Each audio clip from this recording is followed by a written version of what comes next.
À la Direction générale des impôts, les secteurs des hydrocarbures doivent en principe procurer plus de recettes fiscales au trésor public. C'est l'engagement pris par les agents du fisc qui viennent de suivre une formation sur le contrôle fiscal dans ces secteurs. Les pétroliers producteurs doivent s'attendre à des agents du fisc aguerris sur les terrains. Michel Wangui et Landry Nyangui étaient sur place et ils nous font ici les comptes rendus. Comment la Direction générale des impôts doit-elle recouvrer davantage les impôts dans le secteur des hydrocarbures? La question a fait l'objet d'un séminaire sur le contrôle fiscal dans ce secteur, organisé du 24 au 28 juin par l'administration fiscale congolaise, à l'intention des vérificateurs, gestionnaires des comptes des contribuables, inspecteurs et vérificateurs polyvalents de la DGI. Bref, tout ce qui encadre les recettes fiscales et descendent sur le terrain pour le recouvrement. La rente pétrolière étant une matière complexe, les agents du fisc sont outillés pour contrôler les sociétés pétrolières œuvrant en République démocratique du Congo. En organisant ces énièmes séminaires de formation, il s'agit pour la haute direction des impôts de permettre aux agents du fisc d'être suffisamment outillés pour mobiliser plus de recettes possibles pour les comptes du trésor, étant donné que les sociétés pétrolières sont gérées par un régime fiscal d'exception.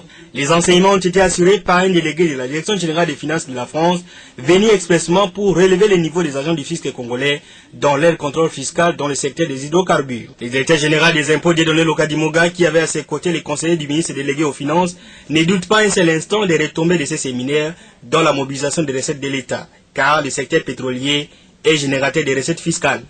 Le souci, c'est de renforcer la capacité de nos agents en matière de contrôle des entreprises qui évoluent dans le secteur des hydrocarbures. Nous avons là bénéficié des prestations d'un expert à la matière qui est un cadre de la Direction générale des finances publiques de France. Évidemment, le souci, c'est de voir nos agents profiter de cette formation pour améliorer leur propre technicité, en vue de faire face aux enjeux qu'il y a dans le secteur. Parce que le secteur des pétroliers producteurs, c'est le premier secteur dans notre pays en termes de potentialité en matière d'impôt sur les bénéfices. Pour l'année passée, par exemple, c'est le secteur qui a déclaré le plus en termes de bénéfices. Donc les potentiels sont importants et évidemment nous devons maîtriser toutes les rentes qu'il y a dans le secteur et nous devons mieux connaître le secteur pour mieux le contrôler sans que cela ne se traduise en termes de tracasserie pour les opérateurs. À l'issue de cette formation, les récipiendaires ont reçu des brevets de participation avec comme mission exercer les contrôles fiscaux sans complaisance. D'autres séries de formations seront organisées dans quelques jours par la DGI, toujours avec le même souci, outiller ses agents et cadres pour mobiliser davantage les recettes publiques.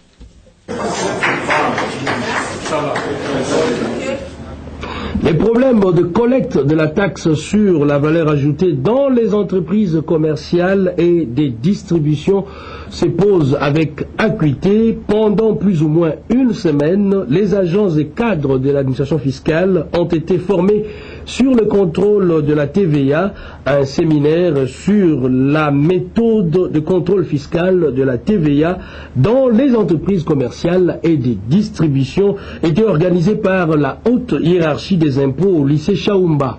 Antoine Keke-Lissassi et Céline Bumba Angelani pour le compte rendu à travers ses commentaires des Sélepata Bimongo.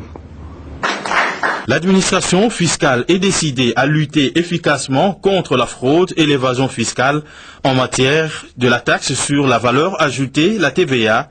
Voilà qui a poussé la haute direction des impôts à organiser du 24 au 28 juin dernier un séminaire en matière de contrôle fiscal de la taxe sur la valeur ajoutée dans les entreprises commerciales et de distribution. Cette question pose souvent problème dans la collecte de la taxe sur la valeur ajoutée. Pendant 5 jours, les agents et cadres de la Direction générale des impôts ont passé en revue toutes les questions liées à la TVA après 18 mois de sa mise en application.